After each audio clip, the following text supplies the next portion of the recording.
Allah sekalian, Alhamdulillah, Alhamdulillah, bersyukur kita kepada Allah Subhanahu Wa Taala kerana dengan limpah rahmat dan hidayahnya kita dapat bertemu dalam kuliah khas malam ini.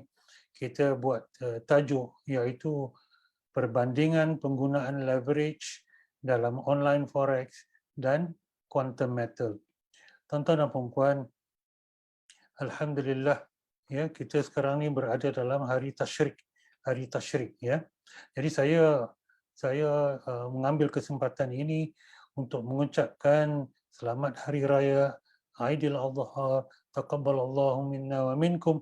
Ya, semoga Allah menerima segala pengorbanan kita, insya-Allah.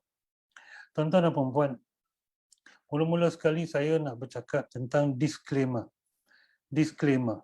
ya. Disclaimer berkenaan dengan kuliah malam ini dan juga berkenaan dengan slide malam ini. Kami tidak mempunyai apa-apa hubungan dengan quantum metal ataupun QM dan juga ISRA, sama ada secara langsung atau tidak langsung. Slides ini ataupun kajian ini adalah hasil daripada kajian kami berkenaan dengan produk-produk quantum metal dan asas-asas kepatuhan syariah produk tersebut oleh ISRA yang merupakan penasihat syariah kepada quantum metal.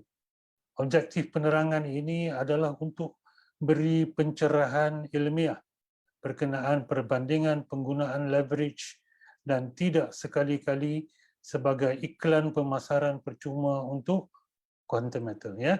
Ini adalah disclaimer untuk kuliah malam ini. Tuan-tuan dan puan-puan yang dirahmati Allah sekalian, apakah latar belakang kajian ini? Antara sebab utama online forex trading haram ialah kerana penggunaan leverage, ya, penggunaan leverage. Pinjaman yang diberikan sebagai leverage menjadi paksi. Paksi maksudnya adalah salah satu perkara yang utama, ya, dalam online forex.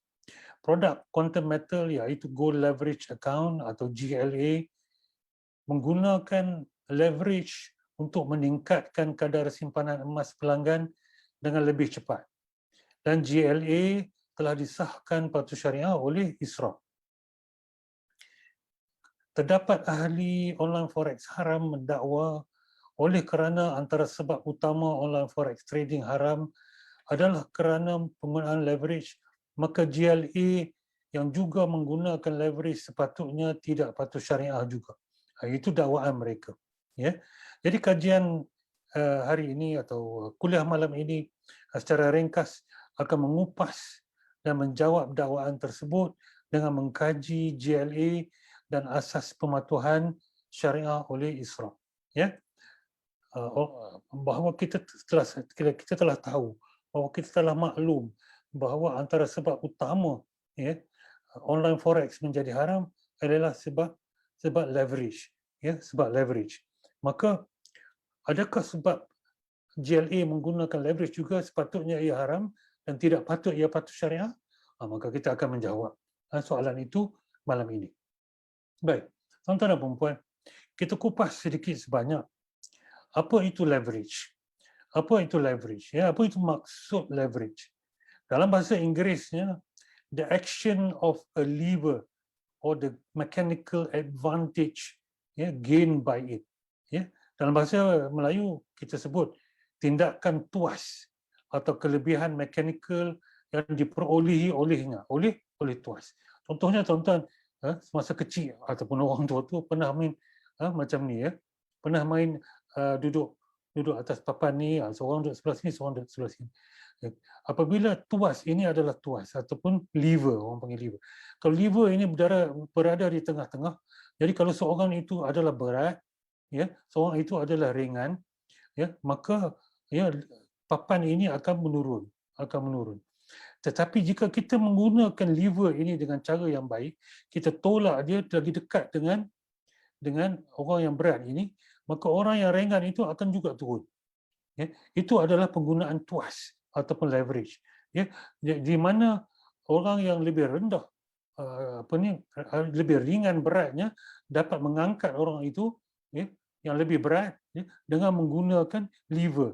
Itu dipanggil, action ini dipanggil leverage. Dan leverage juga bermaksud the use of credit to enhance one's speculative capacity. Ya, leverage bermaksud dalam kewangan the use of credit to enhance one's speculative capacity. Apa maksudnya dalam bahasa Melayu? Maksudnya ialah penggunaan kredit untuk meningkatkan keupayaan spekulasi seseorang. Contohnya, dia rasakan lagi masa seminggu, ya, seminggu harga saham akan naik. Jadi dia tak sempat, dia tak ada duit banyak dia nak buat. Itu dia spekulate, harga saham akan naik, harga emas akan naik, ya, harga wang akan naik. Ya. Jadi dia nak cepat untung dengan speculationnya, maka dia menggunakan kredit, ya, hutang ataupun pinjaman, menggunakan kredit untuk menambah modal asalnya dan dia akan melabur dalam emas ke, dalam mata wang ke, dalam saham. Itu dipanggil leverage, ya, leverage, ya. Dia menggunakan wang orang lain, ya, untuk meningkatkan keupayaan, ya, spekulasi dia. Tetapi apakah itu kredit, tuan-tuan dan puan-puan? Ya, kita kupas sikit-sikit supaya bila kita faham latar belakang ilmu itu, barulah kita dapat, ya, memahami kenapa hukum macam ni adalah haram, kenapa macam ini adalah harus, ya, walaupun menggunakan terma yang sama. Jadi kita akan bincang. Tadi kita katakan apa itu leverage. Sekarang kita bincang apa itu kredit sebenarnya. Apa itu kredit? Tuan-tuan dan puan-puan yang dirahmati Allah sekalian, kalau kita Google dan kita cari dalam kamus dan sebagainya, ya, maksud kredit, ya, kredit means receiving something of value now and promising to pay later. Ya, kredit maksudnya, kredit means receiving it now, something of value now, dan promising to pay for it later. Dalam bahasa kita, kredit bermaksud menerima sesuatu yang bernilai sekarang dan berjanji akan membayarnya kemudian. Itu dipanggil kredit. Ya, kredit. Ini dipanggil kredit. Ya. Kita terima sesuatu sekarang ni yang bernilai lah. Kalau tak bernilai, buat apa kita terima, kan? Jadi kita menerima sesuatu yang bernilai sekarang dan kita akan membayarnya kemudian. Ya, kita akan membayarnya kemudian. Itu dipanggil kredit. Pinjaman adalah kredit. Betul tak, tuan-tuan? Pinjaman adalah kredit. Kita pinjam RM10, bernilai RM10 dan kita berjanji untuk membayarnya kemudian. Sebab tu kita pinjam, sebab kita tak ada wang itu sekarang atau kita perlu wang itu sekarang, kita tak ada, tak cukup, maka kita pinjam dan apabila kita bayarnya kemudian, itu dipanggil kredit. Pinjaman adalah kredit. Hutang pun adalah kredit. Apa hutang ni? Kejap sebut pinjaman, kejap sebut hutang. Ini malam ni kita nak belajar. Tuan-tuan dan puan-puan, dalam kewangan Islam ke, kewangan konvensional, ya, hutang itu adalah satu subjek yang amat luas berbanding dengan pinjaman. Hutang adalah satu subjek yang lebih luas daripada pinjaman. Sebab apa, tuan-tuan dan puan-puan? Semua pinjaman adalah hutang. Tetapi bukan semua hutang adalah pinjaman. Ini saya ulang. Tuan-tuan kalau ingat malam ni, tuan-tuan akan faham leverage. Ya, tuan-tuan akan faham apa beza hutang dengan pinjaman. Semua pinjaman adalah hutang. Tetapi bukan semua hutang adalah pinjaman. Itu kita kena tahu. Bila orang kata hutang, kita kena tanya, adakah itu sebab pinjaman atau sebab benda lain? Ya, baik. Maksud di sini ialah, jadi kalau kita nak ambil maksud leverage, ya, apabila kita combine dengan maksud leverage pada mulanya, dan combine apa maksud kredit, ya, yang kredit tu, maksud di sini ialah, leverage ialah penggunaan kredit, iaitu menggunakan hutang tetapi tidak semestinya pinjaman untuk meningkatkan keupayaan spekulasi seseorang. Jadi leverage di sini ialah penggunaan kredit.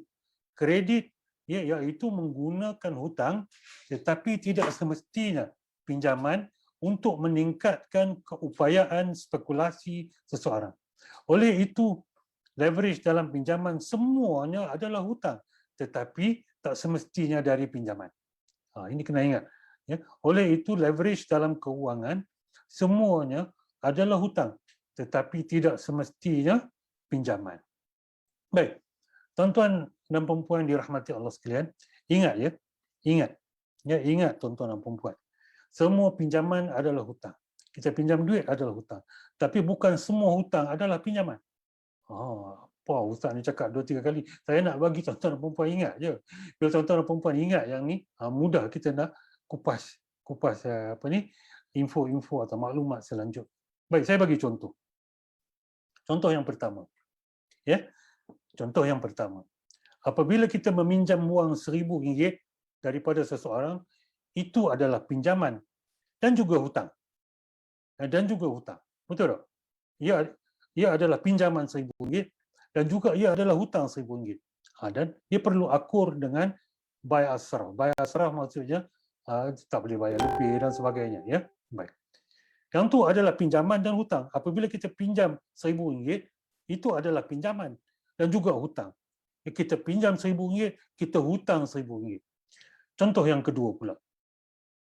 Apabila kita beli iPhone RM4,000, iPhone ni kira telefon premium lah, ya, telefon luxury.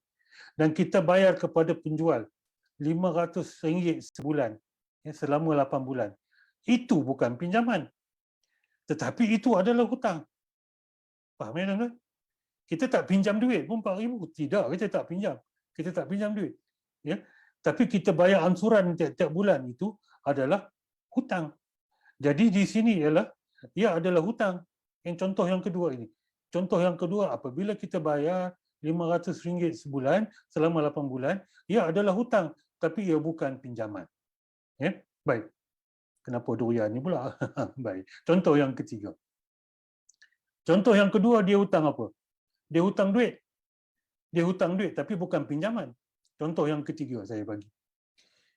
Kita bayar penuh RM500 untuk beli durian, ya, daripada penjual durian. RM500 dia nak beli Musang King, D24, udang merah, IOI, segala-gala RM500.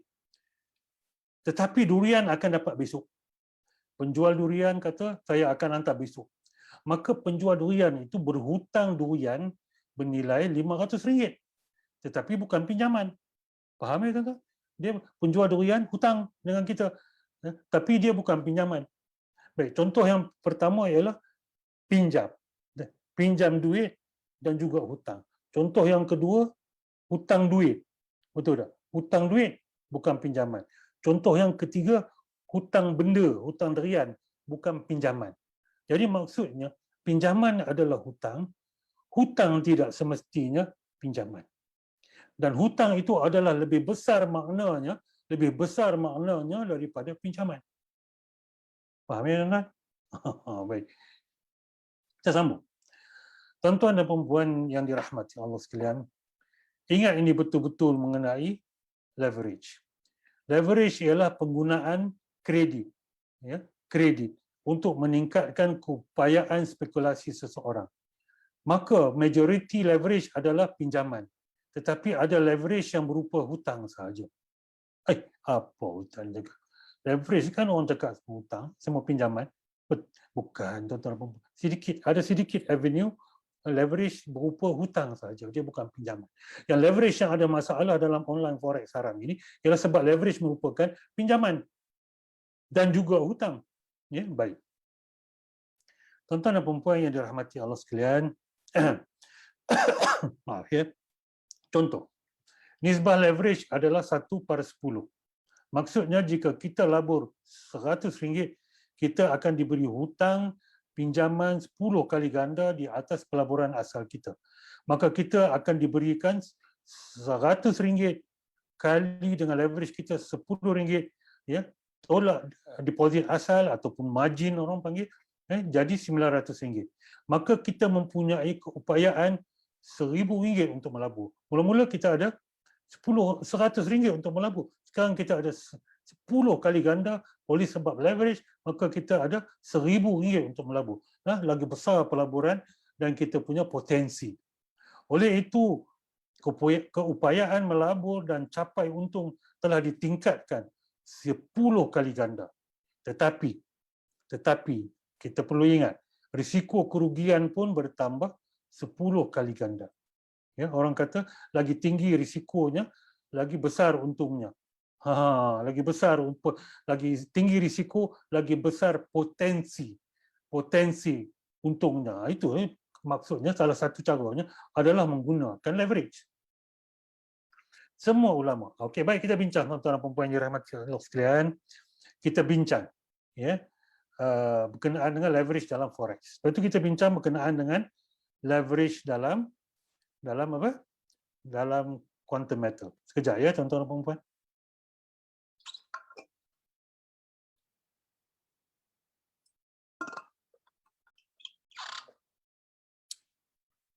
Baik, kita sambung. Tuan-tuan dan puan-puan yang dirahmati Allah sekalian, apa itu leverage dalam forex? Semua ulama muamalat yang menjalankan kajian online forex trading merumuskan leverage dalam online forex adalah pinjaman wang, adalah pinjaman, ya, pinjaman wang dan juga hutang.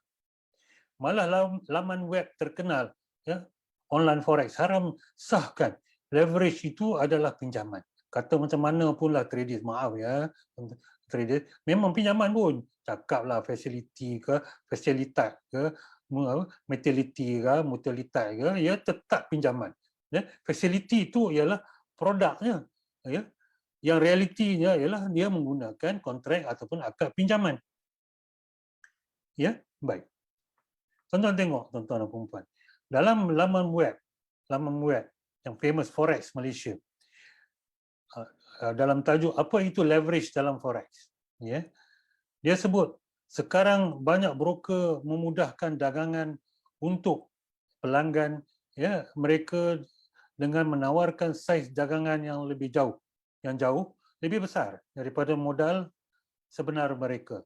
Pada asasnya pedagang-pedagang meminjam wang. Itu dia, meminjam wang. Dia sebut di situ, meminjam wang, pinjam wang. Mana dia fasilitinya? Tak ada pun. Pinjam wang, tuan-tuan dan puan-puan. Baik. Contoh yang lain, dalam FX Empire punya laman web, dia menyebut, when you trade in the forex market, you borrow capital to place a trade.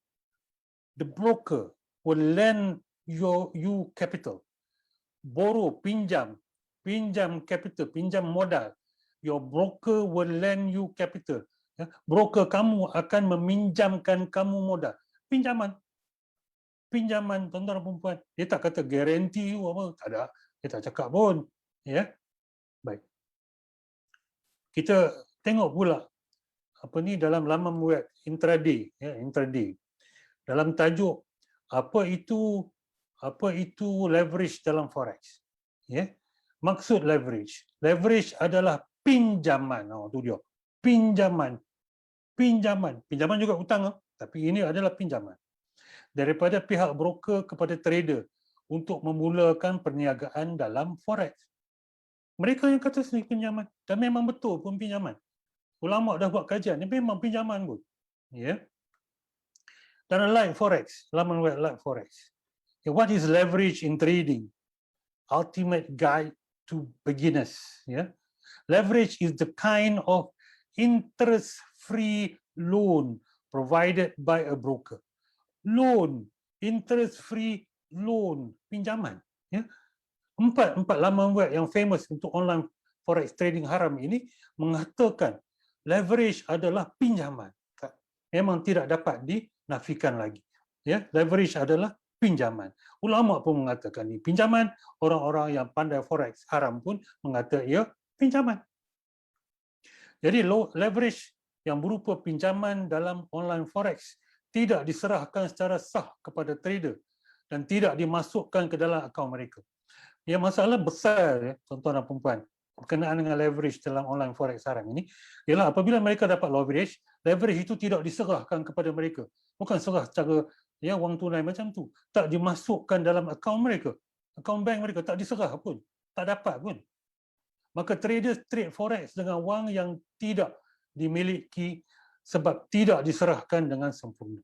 Yang ni ya, masalah besar dalam leverage dalam forex haram ini ialah sebab macam inilah, sebab inilah. Ya, katalah macam mana pun itulah kajiannya. Baik, tuan-tuan dan puan-puan.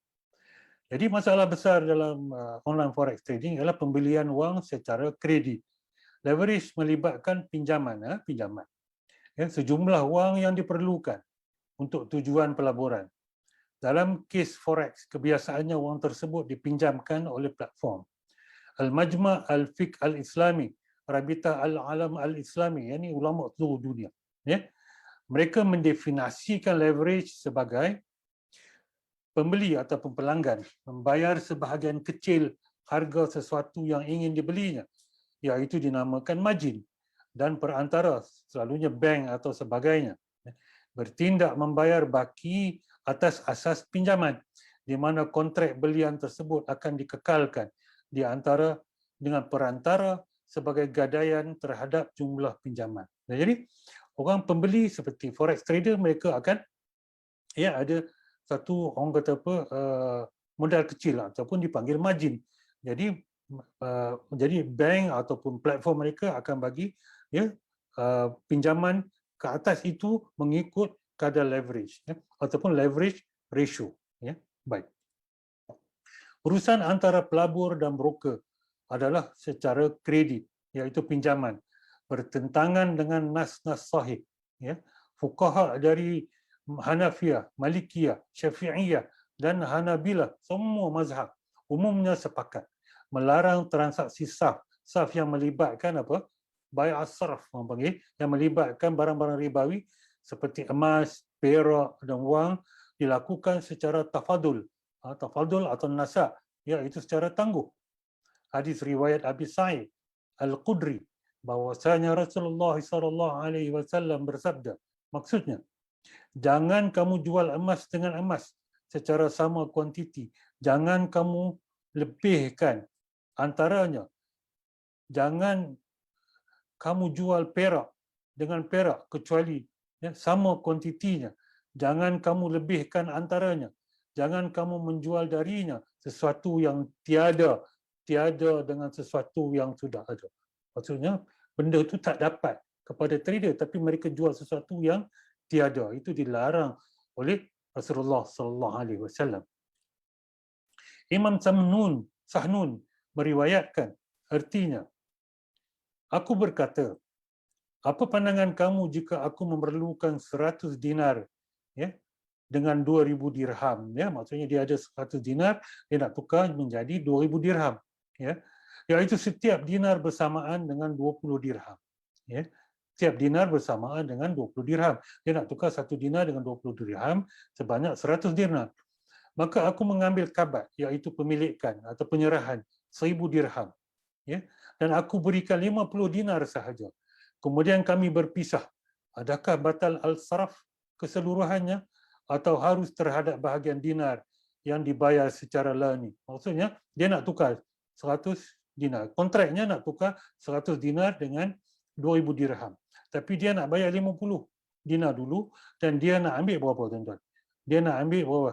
1,000 dirham dulu. Telah berkata Imam Malik, batal keseluruhan kontrak tersebut. Dan tidak harus kepadanya bahagian 50 dinar yang tunai tersebut. Jadi kalau kontrak 100 dengan 2,000 dinar, 100 dinar dengan 2,000 dinar, kena tukar on the spot. Tak boleh bertangguh kalau kontraknya besar. Tapi kalau dia buat 50 dinar dengan 1,000 dirham dulu, dia buat yang tu, boleh. Boleh. Jadi tak boleh buat sekerat-sekerat. Sama juga dengan online forex, di mana mereka mengambil sebagai pinjaman. Itu bukan hak mereka, tidak diserahkan kepada mereka. Baik. Para fuqaha sepakat bahawa kredit dengan pinjaman leverage sama ada secara keseluruhan atau separuh tidak boleh diberikan dalam pembelian mata wang. Resolusi Accounting dan Auditing Organisation for Islamic Finance Institution ataupun AUFI yang beribu pejabat di Bahrain, satu organisasi antarabangsa, dalam Syariah Standard nombor 1 menyatakan antara bentuk yang tidak diizinkan adalah pelanggan institusi yang memasuki perdagangan mata wang dengan jumlah wang melebihi jumlah wang yang dimilikinya. Dia ada wang sikit, yang lain semua dia pinjam. Itu maksud tak dimiliki. Dia pinjam tapi tak diserahkan kepadanya. Sebab itu wang yang bukan dimiliki. Dengan menggunakan kemudahan kredit yang diberikan oleh institusi yang mengendalikan perdagangan mata wang sehingga memungkinkan pelanggan untuk melakukan urus niaga dengan jumlah yang melebihi dari yang dia akan dapat membayarnya. Jadi dia guna duit pinjam yang tidak diserahkan kepadanya, yang bukan dimiliki untuk trade. Jadi adalah yang tidak diizinkan. ya, seperti resolusi ataupun fatwa AUFI. Kemudian AUFI mengatakan institusi tidak dibenarkan meminjamkan sejumlah wang kepada pelanggan dengan syarat bahawa urus niaga mata wang mesti dilakukan dengan institusi tersebut dan bukan dengan yang lain. Baik. Dalam resolusi AUFI ini ada dua bahagian.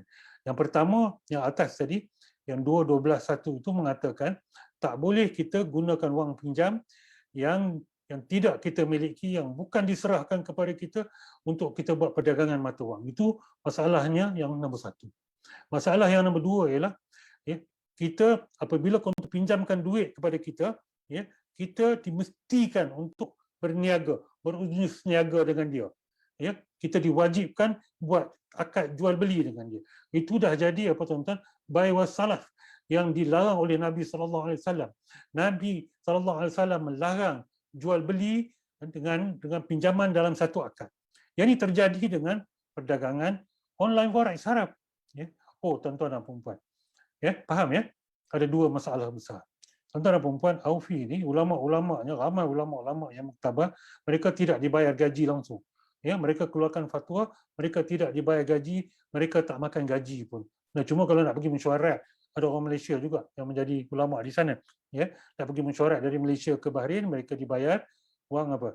Wang perjalanan, wang tinggal. Mereka tak bergaji, tuan-tuan. Fatwa ni, orang keluar ni, mereka tak bergaji. Faham ya? Faham. Baik. Dalam isu leverage, broker bukan sahaja mensyaratkan melakukan trading dengan pinjaman tersebut, malah akad pinjaman dan akad jual beli mata wang berlaku secara sekaligus. Ini saya buat penerangan sedikit. Dua akad disekalikan dan tidak dipisahkan. Dalam fiqh, meletakkan syarat akad jual beli di dalam akad pinjaman adalah tidak dibenarkan. Ia dikenali dengan pemaslahan bai wassalaf, iaitu jual beli berserta dengan pinjaman. Ini akan mengakibatkan riba. Dan riba itu adalah dosa besar. Sebab dalam itu ada pinjaman, lepas tu ada jual beli. Maka mengambil apa? Mengambil manfaat daripada pinjaman. Manfaat dia apa? Manfaat jual beli. Bila ada jual beli, mestilah ada orang ada untung. Itu adalah manfaat kepada pinjaman. Sebab itu ia diharamkan. Sebab ia riba. Haramnya disepakati secara ijma'. Tak ada khilaf oleh seluruh dunia. Tak ada khilaf perkataannya. Dalam hal isu ini tidak ada khilaf. Al-Kharafi menyebut, dan dengan ijma' umat bahawa diharuskan jual beli dan pinjaman secara berasingan. Ijma'.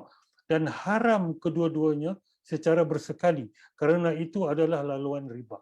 Riba itu dosa besar. Kita boleh kekal dalam neraka, tuan-tuan dan puan-puan. Na'udzubillah min zalik. Bila diwajibkan trade dengan broker, diwajibkan pula trade dengan broker. Masalah yang kedua. Aku bagi duit pada kamu tapi kamu kena trade dengan aku. Ada unsur kullu jarra naf'an fahuwa riba. Itu apa? Maksudnya setiap pinjaman yang mengambil manfaat bagi peminjam adalah riba. Itu dia. Riba, double whammy, double jeopardy. Double whammy orang panggil. Tuan-tuan, jauhilah online forex haram. Baik.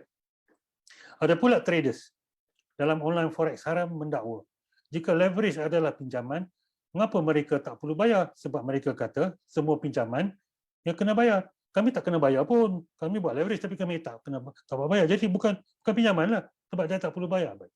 Jawapannya macam ni, tuan-tuan dan puan-puan. Setiap transaksi online forex ada pairing masing-masing. Pair masing-masing. Leverage digunakan untuk transaksi beli, buy. Ia akan dipairkan jika berjaya dengan transaksi sell. Dia akan pair dengan transaksi sell, buy sell, dia akan pair kan. Maka akan terjadi set off ataupun dalam bahasa muamalatnya muqassah ataupun orang panggil square, mereka square antara kedua-dua transaksi. Yang tinggal hanya net of position transaksi tersebut.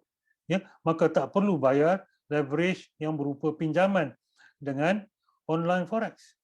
Hanya contohnya, tuan-tuan ni, saya berhutang dengan A, dan saya berhutang. Saya pinjam duit dia 1,000. Saya pinjam duit dia 1,000. Lepas tu dia pinjam duit saya 1,200. Dia pinjam pula 1,200. Kita kata tak apalah, kita squarekan position. Kita square. Jadi tak perlulah aku bayar 1,000 kat kau kena bayar 1,200, aku square, aku set off, aku mukassahkan benda tu, maka aku perlu bayar cuma 200. Net off position. Itulah cara net off position menggunakan leverage di online forex trading. Baik. Baik, tuan-tuan dan puan-puan. Ya, selesai. Selesai bahagian pertama, iaitu kenapa leverage dalam online forex adalah pinjaman dan pinjaman yang tidak diserahkan, tidak dimiliki oleh trader, dan maka ia menjadi haram, dan juga ia menggabungkan jual beli dengan pinjaman, itu pun dilarang keras dalam Islam. Baik, kita pergi kepada quantum metal. Siapa itu Isra' Consulting ataupun Isra' sahaja? Isra' Consulting menawarkan perkhidmatan perundingan ataupun consulting yang luas dan komprehensif dalam khidmat nasihat, penyelidikan, latihan dan terjemahan dalam bidang kewangan Islam dan syariah. Isra' Consulting ditubuhkan oleh International Sharia Research Academy for Islamic Finance ataupun ISRA. Ya, Isra' Consulting adalah anak syarikat kepada Isra'. Ya. Isra' pula ditubuhkan dalam tahun 2008 oleh Bank Negara Malaysia. Bank Negara Malaysia sebagai institusi penyelidikan berkaitan kewangan dan syariah Islam. Jadi Isra' dan Isra' Consulting adalah syarikat kepunyaan penuh Bank Negara Malaysia. Baik. Kita akan bincang berkenaan dengan produk quantum metal. Isra' telah meluluskan 3 produk quantum metal sebagai patuh syariah seperti berikut: Gold Storage Account, Gold Advance Account dengan Gold Leverage Account. Baik. Gold Storage Account, saya bincang satu produk tapi saya terangkan 2 produk. Sebab 2 produk ini adalah bersangkutan antara satu sama lain. Gold Storage Account ataupun kita panggil Gold Saving Account, kalau tengah-tengah company panggil Gold Saving Account. Tapi produk quantum metal diberi nama Gold Storage Account. Simpanan emas secara digital. Ya. Emas disimpan oleh quantum metal atau wakilnya secara penyerahan konstruktif. Penyerahan konstruktif. Nanti kita bincang apa dia penyerahan konstruktif ni. Ada orang kata kena pegang emas fizikal baru halal lah. Kita bincang. Ya. Gold Leverage Account pula peluang gandaan simpanan emas dengan pembiayaan berasaskan tawaruk. Ya. Leverage berdasarkan tawaruk. Perbincangan di sini adalah mengenai produk Gold Leverage Account. Itulah isunya, Gold Leverage Account. Baik. Tuan-tuan dan puan yang dirahmati Allah sekalian, ya, kita bincang apa itu pemilikan secara konstruktif atau penyerahan secara konstruktif. Sebab dalam Gold Saving Account, ya, penyimpan tidak menyimpan emas itu sendiri, ia wakilkan kepada syarikat untuk simpan. Ya, ia menggunakan penyerahan atau pemilikan yang diberi nama konstruktif ataupun kadang-kadang orang panggil penyerahan secara hukmi. Yang kita rujuk kepada syariah standard oleh AUFI. Ya. Ulama-ulama di AUFI ini tidak menerima sebarang gaji, iaitu mereka tidak makan gaji. Tuan-tuan. Mereka tidak makan gaji. Faham ya? Faham ya? Baik. Jadi dalam AUFI punya syariah standard, muka surat 60, 63 dan 64, tuan-tuan boleh rujuk. Ya. Cari di sini. Ya. Dia mengatakan constructive possession is on equal footing with actual ataupun physical possession because the Sharia never prescribe a particular method for taking possession. Therefore, reference must be made to the prevailing custom ataupun urf. Ya, dalam bahasa Melayunya, ya, pemilikan konstruktif adalah setaraf dengan pemilikan yang sebenarnya ataupun pemilikan secara fizikal. Kerana syariah tidak pernah menetapkan kaedah tertentu untuk pemilikan. Oleh itu, rujukan harus dibuat pada kebiasaan ataupun orang panggil uruf yang berlaku dalam masyarakat. Pemilikan aset secara konstruktif dianggap telah dilakukan oleh penjual yang memungkinkan pihak pembeli untuk mengambil dan melupuskannya. Melupus maksudnya menggunakannya. Walaupun tidak ada pengambilan aset secara fizikal. Maksudnya, risiko pemilikan sudah diserahkan kepada pembeli walaupun tidak diserahkan secara fizikal.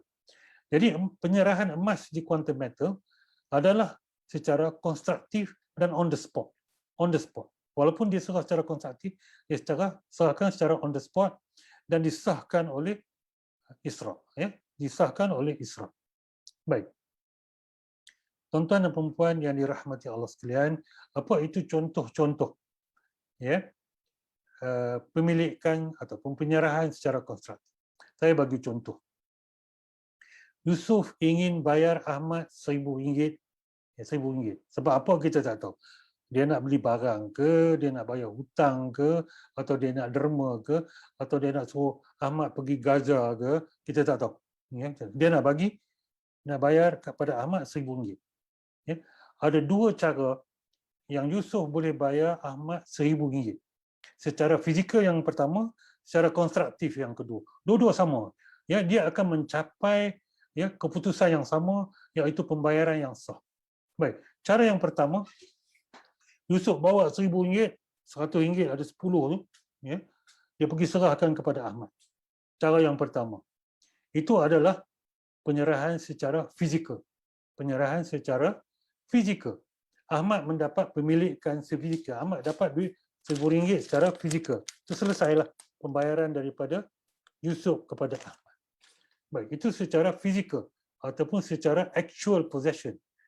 Cara yang kedua ialah Yusuf, ya, semua orang akan buat macam ni. Yusuf deposit RM1,000 ke dalam akaun Ahmad di Maybank. Yusuf tak pergi bayar duit tu RM1,000, bawa jalan pergi. Yusuf kata, aku deposit masuk akaun kamu. Maybank terima secara on the spot dan simpan wang Yusuf. Yusuf nampak naik RM1,000 ya, dalam Maybank tuju dia. Ini adalah penyerahan secara kontraktif. Ya, Ahmad mendapat pemilikan wang RM1,000 tadi yang dibayar oleh Yusuf secara kontraktif. Dua-dua cara mempunyai keputusan yang sama.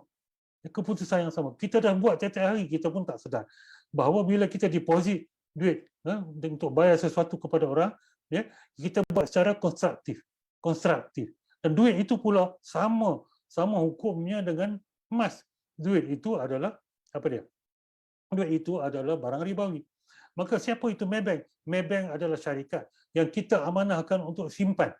Untuk simpan apa? Untuk simpan wang kita dan untuk membayar kepada Ahmad. Jadi Ahmad nampak duit tu macam nombor saja duit tu. Ya. Kadang-kadang kita tak pernah pegang duit cash pun. Kita transfer sana, bayar Shopee, bayar Lazada, bayar tu lah, bayar ni, beli nasi biryani lah, beli barbecue lah, apa semua, bayarnya kita bayar. Orang terima juga sebab kita transfer kepada akaun dia. Itu adalah bayaran secara konstruktif. Konstruktif, faham ya? Baik. Sama juga, kenaan dengan emas. Apa bezanya? Kalau kita boleh terima pembayaran, kita boleh terima orang kata apa, pemilikan secara konstruktif, sama juga dengan emas. Contohnya Yusuf nak beli emas, ya, RM1,000. Dia boleh pergi kepada Habib Jual ke Pokong ke apa ke, ya. Dia boleh pergi kepada Habib Jual, dia bawa RM1,000 cash. Lepas tu dia bayar RM1,000 cash, dia boleh dapat contohnya berapa gram? 4 gram. Dia dapat 4 gram emas. 4 gram mungkinnya bullion. Dia dapat secara fizikal. Ya, penyerahan secara fizikal. Dia bayar cash secara fizikal, dia dapat apa? Penyerahan secara fizikal. Dia nak simpan sendiri, ambil lah, tak apa. Baik. Cara yang kedua ialah dia nak beli RM1,000 emas daripada Quantum Metal. Quantum Metal. Tapi dia tak nak simpan. Jadi dia bayar tunai RM1,000 ke dalam akaun Quantum Metal. RM1,000 dia bayar. Ya, Quantum Metal kata, okey, RM1,000 sama dengan 4 gram. Jadi Quantum Metal memperuntukkan emas secara on the spot dan simpan emas Yusuf itu. Ya, Quantum Metal tidak akan menerima pembayaran itu kalau dia tak ada emas 4 gram. Emas itu mungkin dikongsi. Contohnya dia ada bullion yang 1 kilogram. Jadi Ahmad beli 4 gram di situ. Ya, dia adalah pemilikan emas yang dikongsi yang dibenarkan oleh Islam mengikut fatwa daripada Aufi juga tadi. Jadi cara yang pertama dan cara yang kedua, cara yang pertama ialah penyerahan secara fizikal, cara yang kedua adalah penyerahan secara konstruktif dan kedua-duanya mempunyai result yang sama. Yang Yusuf memiliki 4 gram. 4 gram ya, kalau dia beli direct daripada kedai, ataupun 4 gram kalau dia beli daripada quantum meter, dia mempunyai 4 gram. Cara yang kedua, dia akan nampak dalam dia punya skrin, saya ada 4 gram dan dijamin oleh quantum meter melalui jaminan-jaminan yang tertentu. Faham ya tuan-tuan dan puan-puan? Ya, kalau orang kata kena beli emas fizikal baru halal, salah. Ya, dia kena pemilikan secara on the spot. Ya, pemilikan secara on the spot. Ya, baik. Tuan-tuan dan puan-puan, ya, kalau dah faham konstruksi, bila tuan-tuan dan puan-puan faham secara konstruksi, barulah kita boleh bercakap tentang goal leverage. Barulah boleh cakap goal leverage. Jauh dia datang. Kena faham apa leverage, kena faham apa dia konstruktif. Baru kita boleh cakap tentang goal leverage. Kalau terjun saja cakap pasal goal leverage, kata haram, tak faham leverage, ya, tak faham apa dia konstruktif, kita cuba mengharamkan apa yang sudah halal. Baik-baik, kena faham macam tu. Baik. Tuan-tuan dan puan-puan yang dirahmati Allah sekalian, produk gold leverage account oleh quantum metal memberi peluang kepada pembeli emas untuk menambah simpanan emas dengan lebih pantas dengan menggunakan fasiliti leverage.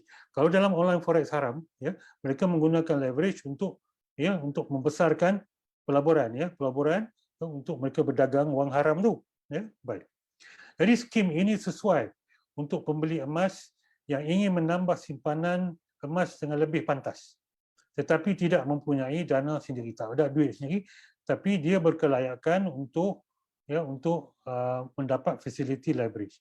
Jadi pembeli dalam akaun gold leverage account mesti memahami risiko gold leverage account. Sama juga dengan online forex haram tu. Mereka ada risiko untung besar dan risiko rugi besar sebab menggunakan leverage. Ya, besar, ya. Dengan menggunakan leverage, mereka boleh untung cepat, mereka boleh rugi cepat, dan emas mereka boleh dijual secara paksa oleh quantum metal. Kita akan bincang sikit-sikit. Dan mungkin dealer-dealer quantum metal yang orang kata apa, yang mempromosi, mereka lupa nak cerita semua ni. Mereka cerita yang nombor satu saja. Mereka boleh ada cerita pelanggan boleh untung cepat je. Rugi cepat mereka tak cerita. Mereka rugi cepat, tapi tak jual. Kau tak jual, tak rugilah. Rugi juga. Yang rugi juga. Rugi on paper pun rugi juga. Dia tak cerita juga macam mana quantum metal boleh for sale. Malam ni saya cerita. Facility leverage GLA disediakan oleh quantum metal. Soalannya ialah, adakah quantum metal menggunakan fasiliti pinjaman, ya, untuk leverage seperti online forex atau fasiliti hutang tanpa pinjaman? Baik. Jadi dah faham tuan-tuan, leverage adalah apa? Adalah kredit. Kredit boleh jadi pinjaman, boleh jadi hutang sahaja. Jadi quantum metal pakai yang macam mana? Baik. Baik, kita cerita sikit. Kita sambung, tuan-tuan dan puan-puan yang dirahmati Allah sekalian. Syarat pertama untuk sertai gold leverage account ialah mesti ada simpanan emas dalam gold storage account. Jadi mesti ada initial marginnya. Jadi mesti ada initial margin. Kalau tak ada initial margin yang disimpan dalam gold storage account, kita tak ada gold storage account, maka tak boleh buat gold leverage account. Sama juga dengan online forex. Tak akan diberi leverage kecuali ada initial margin. So gold storage account ataupun apa-apa simpanan dalam gold storage account merupakan margin. Contohnya, ya, ini adalah carta alir ataupun flowchartnya. Ya, macam mana gold leverage account dijalankan. Ya, contohnya dia akan minta pembiayaan dengan quantum metal. Ya, quantum metal saya nak tambah gold dengan menggunakan gold leverage account. Tambah gold, fasilitinya adalah gold leverage. Ya, baik. Jadi dia akan sign 3 kontrak. Satu, dia akan sign orang kata menjadikan quantum metal sebagai wakilnya dilantik menjadi wakil untuk buat urusan tawarruk, ya. Yang kedua, dia sign kontrak murabahah. Murabahah maksudnya cost plus, membeli emas secara murabahah. Dia tahu cost, dia tahu untung yang quantum metal ambil. Yang ketiga, alamak, ya Allah, saya tak ingat dah. Yang ketiga adalah apa? Sekejap, ya. Yang ketiga adalah ada 3 angka.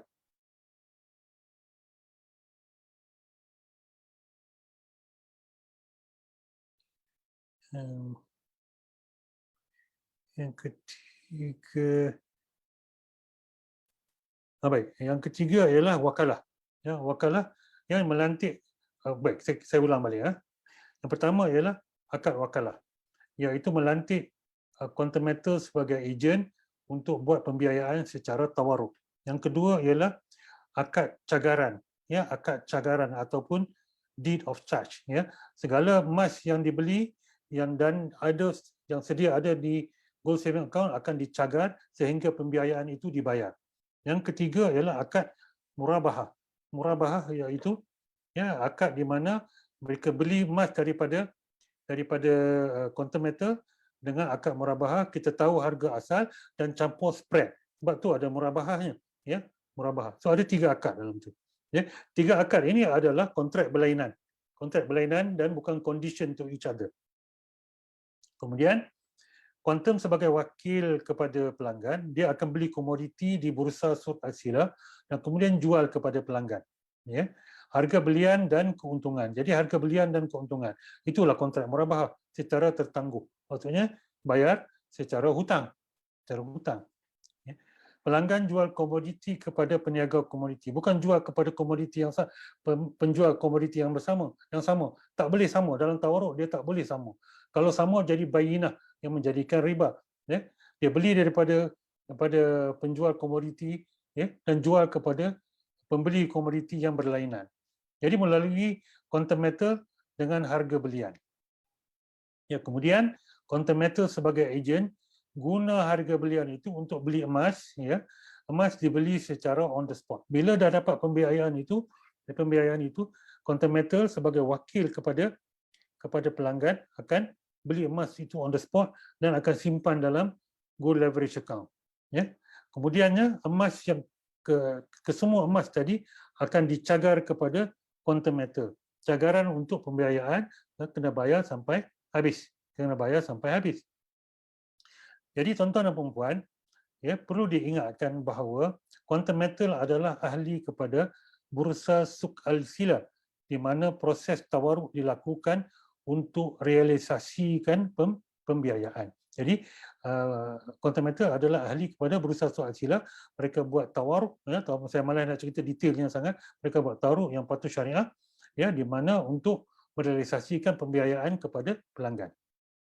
Di akhir proses tawaruk, pelanggan akan menanggung hutang yang digunakan untuk beli emas, ya, bukan tanggung pinjaman. Tak ada pinjaman wang di sini. Ya, ada berlaku jual beli dan difference ialah hutang kepada quantum metal, ya. Baik.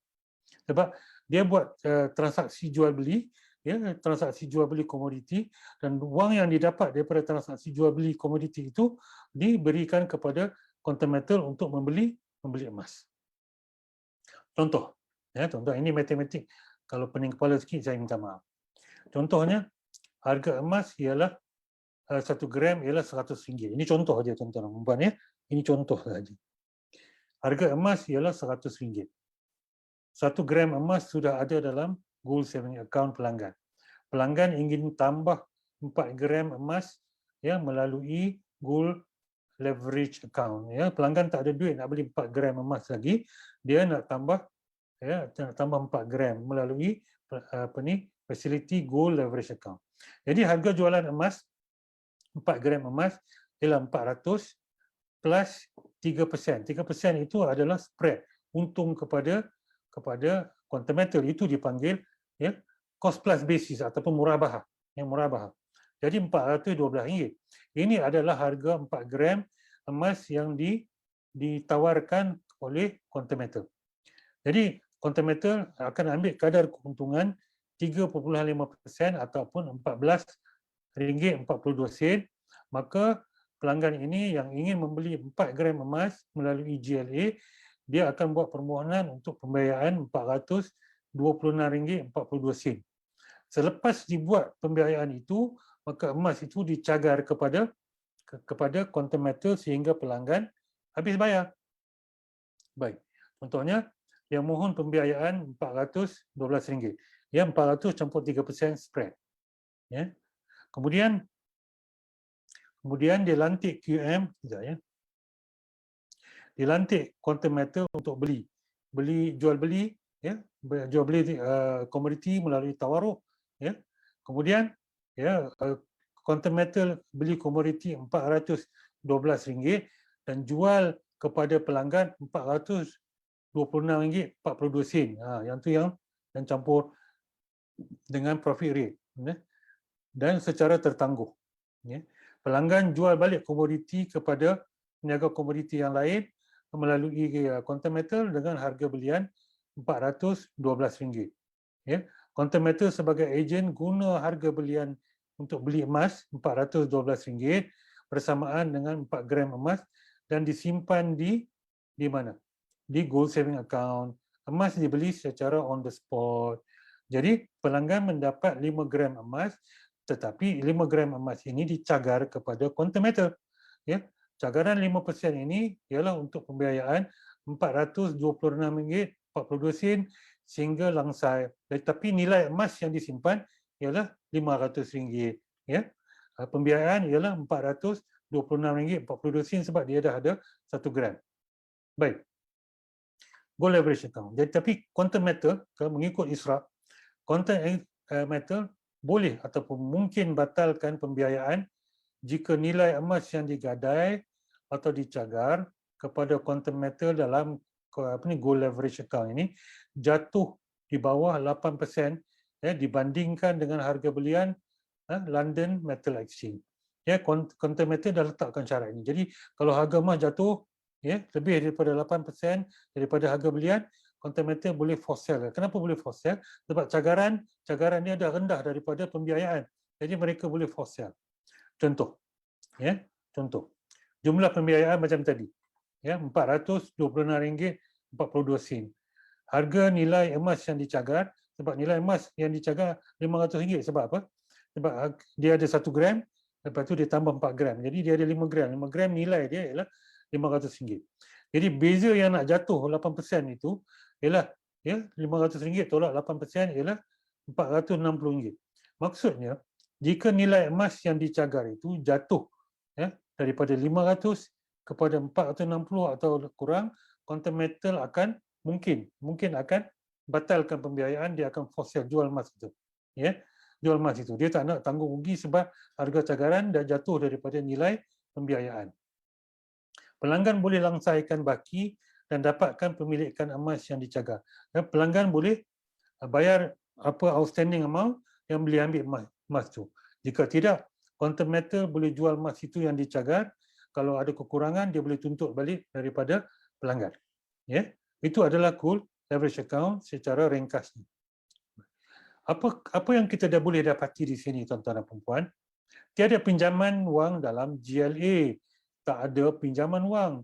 Yang digunakan ialah hutang melalui pembiayaan daripada tawaruk, jual beli. Maka tak ada isu pinjaman riba, trade dengan pinjaman, trade dengan wang yang bukan pemilikan dan sebagainya. Penyerahan itu dipastikan dengan dokumen-dokumen di dalam proses dalam quantum metal. Kesemua emas adalah milik pelanggan. Kerana hutang digunakan untuk beli emas melalui GLA sepenuhnya. Kesemua emas dalam GLA tadi dicagarkan kepada quantum metal sehingga hutang habis dibayar. Boleh langsai. Kalau contohnya hutang tu selama ansuran setahun, kalau dia nak langsai 3 bulan, 6 bulan boleh. Dan boleh kemungkinan quantum metal boleh bagi rebate ataupun ibrah. Tetapi ibrah ini tidak boleh diletakkan dalam kontrak asal kerana tak boleh ada 2-3 harga dalam tu. Baik, yang tuan-tuan dan puan-puan kena ingat ni. Bila guna leverage, risiko naik turun harga emas macam ni. Jika dia ambil leverage 5 kali ganda, risiko rugi pun 5 kali ganda. Kalau dia ambil leverage 10 kali ganda, risiko rugi pun 10 kali ganda. Tetapi di sebaliknya, kalau dia ambil leverage 5 kali ganda, untung pun 5 kali ganda, dan mungkin kalau dia ambil leverage 10 kali ganda, untung pun mungkin 10 kali ganda. Jadi boleh ke sini, dia boleh ke sana. Ikut market movement ataupun mengikut kadar harga pasaran. Baik. Saya bagi ringkasan. Ini yang paling penting sekali hari ini, tuan-tuan dan puan-puan. Apakah ringkasan perbezaan leverage, forex dan juga gold leverage account. Baik. Yang pertama, leverage dalam quantum metal gold leverage account merupakan pembiayaan berbentuk hutang. Hutang untuk membeli emas, ya. Dan emas dibeli on the spot. Dia bukan pinjaman wang, ya. Jadi leverage dalam quantum metal gold leverage account bukan pinjaman wang, ia berbentuk hutang sahaja. Leverage online forex trading merupakan pinjaman wang, pinjaman. Ya. Leverage dalam GLA diserahkan kepada pelanggan melalui wakil untuk beli emas. Kan dia sign akad wakalah, jadi dia wakilkan kepada quantum metal untuk buat tawaruk dan beli emas untuk dia. Ya. Jadi dalam leverage online forex trading haram, dia tidak pernah diserahkan kepada pelanggan. Ya, dia kata dia dapat leverage tapi tak pernah dimasuk dalam akaun pun, tak pernah diserah. Maksudnya trader tak pernah memiliki leverage itu. Leverage quantum metal pula, beli emas on the spot menggunakan wang pelanggan sendiri dari hutang. Manakala leverage online forex trading, trade forex jangan menggunakan wang yang dipinjam sebab apa? Tak pernah diserah. Tak pernah diserahkan kepada traders. Leverage dalam quantum metal, beli emas secara tunai, on the spot, secara konstruktif. Penyerahan adalah secara konstruktif. Leverage dalam online forex, ya, beli wang asing dengan tiada bukti secara tunai dan dapat tunai. Tak ada. Ya, leverage di quantum metal atau gold leverage account patuh syariah, disahkan patuh syariah. Di online forex trading dah memang haram, dia tak patuh syariah. Ya, memang haram, banyak sangat haram dalam online forex trading. Leverage dalam gold leverage account patuh undang-undang, ya. Ya, tak perlu lesen apa-apa pun. Tapi ya, online forex trading tidak patuh undang-undang sebab semua tak ada lesen, ya, tak patuh undang-undang. Bila tak patuh undang-undang, tak patuh syariah. Ya, orang kata dalam Foreign Exchange Act syarikat kerajaan, ya, mengatakan semua orang yang deal dengan forex mesti ada lesen. Mereka tak ambil lesen. Macam-macamlah alasan, cukai lah apa semua. Ambil lesen ini supaya boleh dimonitor siapa-siapa, ya, yang menjadi trader kepada broker. Broker pun boleh dimonitor oleh kerajaan, bukan saja sebab cukai. Tuan-tuan pun cukai pun bagi balik kepada rakyat, ya. Dia nak monitor supaya mereka patuh kepada undang-undang, supaya apa-apa jadi, ya, apa-apa jadi boleh diselesaikan dengan baik, sama ada selesaikan dengan syarikat atau selesai di mahkamah. Kalau tuan-tuan dan puan-puan deal dengan orang-orang yang tak ada lesen, jadi apa-apa, ya, kerajaan boleh saman tuan-tuan dan puan-puan sendiri sebab deal dengan forex trader yang tak berlesen. Ya, dalam online forex trading, dalam quantum metal, leverage quantum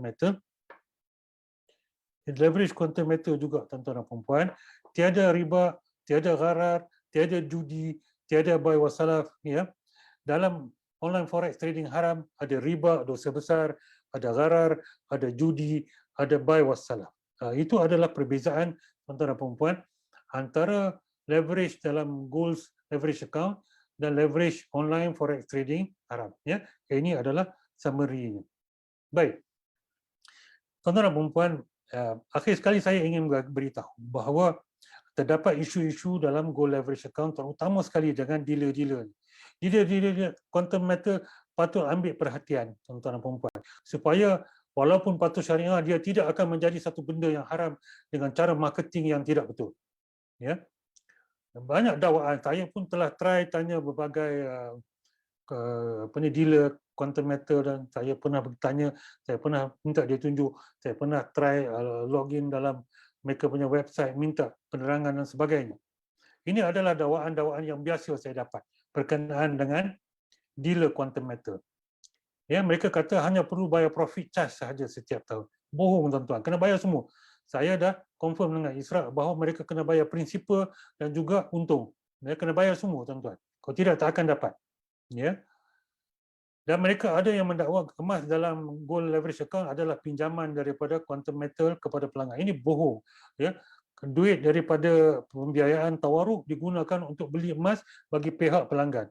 Maka itu bukan pinjaman sekali-kali. Ya. Kalau pinjaman macam mana nak jual balik, ya, emas tu. Ya, yang pinjam tu dia orang tak pinjam emas. Ya, mereka tak pinjam. Dia orang beli menggunakan hutang daripada tawaruk. Dealer quantum metal sering bercerita tentang untung berganda. Jarang pula cerita rugi berganda juga jika harga emas turun. Oh, jangan risau emas turun. Nah, nanti dia naik balik. Oh, macam-macam. Produk patuh syariah, cara jual tak patuh syariah, kita pun berdosa juga. Jadi haram juga. Baik. Sijil pematuhan syariah Gold Leverage Account dan Gold Advance Account telah tamat. Telah tamat minggu lepas. Ya, 14 Julai 2020. Jadi Isra belum sahkan tarikh untuk keluarkan sijil pematuhan syariah baru. Baik, yang ini adalah isu lain, ya, tuan-tuan dan puan. Baik. Jadi ringkasannya, tuan-tuan dan puan, malam ini insya-Allah, ya, apa ringkasannya? Leverage merupakan fasiliti kredit yang diberikan dalam pelaburan untuk tingkatkan potensi pelaburan dengan cepat dan juga meningkatkan risiko juga, tuan-tuan, ya. Meningkatkan risiko juga. Ya. Leverage adalah haram apabila ia distruktur sebagai pinjaman konvensional. Kalau dia distruktur sebagai pinjaman konvensional macam untuk online forex trading haram, maka ia adalah haram. Leverage juga adalah haram jika ia tidak diberikan kepada pelabur untuk melabur. Tak ada penyerahan. Bila tak ada penyerahan, ya, maka pelabur ataupun trader dia trade dengan bukan duit dia. Ya, dia trade dengan duit orang lain.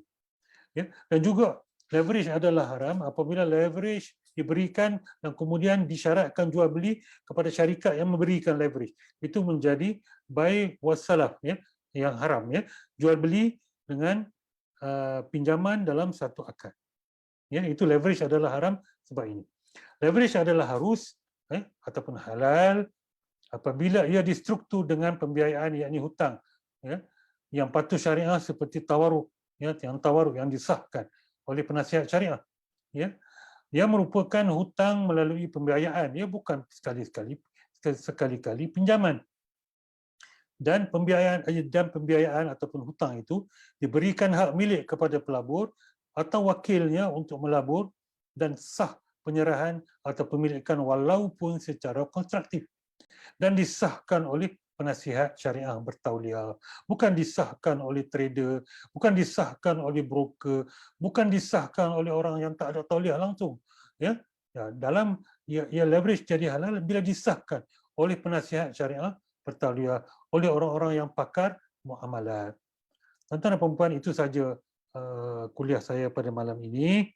Kalau ada apa-apa soalan, letakkan dalam Facebook, ya.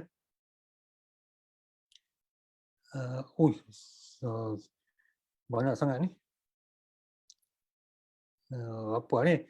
Orang-orang content metal ni tak malu ke dia pergi advertise? Ya? Tak malu ke dia pergi advertise dalam ni?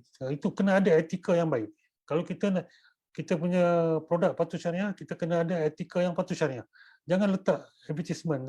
Advertisement adalah dilarang dalam Facebook tanpa kebenaran, kebenaran apa? Kebenaran pemilik Facebook itu sendiri, ya. Sebab Facebook macam Facebook saya, Ustaz Lariba ini adalah bukan tempat untuk advertisement. Kalau nak advertisement, kena tanya pemilik dia. Ya, saya nak jawab ni susah sebab banyak sangat komen sini.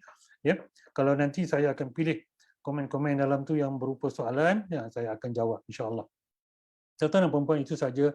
Yang baik itu daripada Allah Subhanahu Wa Taala, yang buruk itu daripada saya sendiri. Kita sudahi dengan tasbih kafarah, surah Al-Al dan sedikit doa. Subhanakallah wa bihamdika, asyhadu an la ilaha illa anta, astaghfiruka wa atubu ilaik. Bismillahirrahmanirrahim.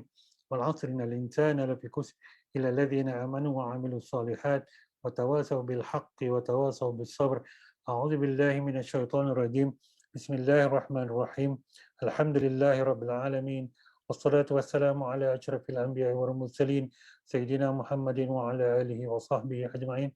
Allahumma inna nas'aluka ilman nafi'a wa rizqan thayyiba wa amalan mutakabbala.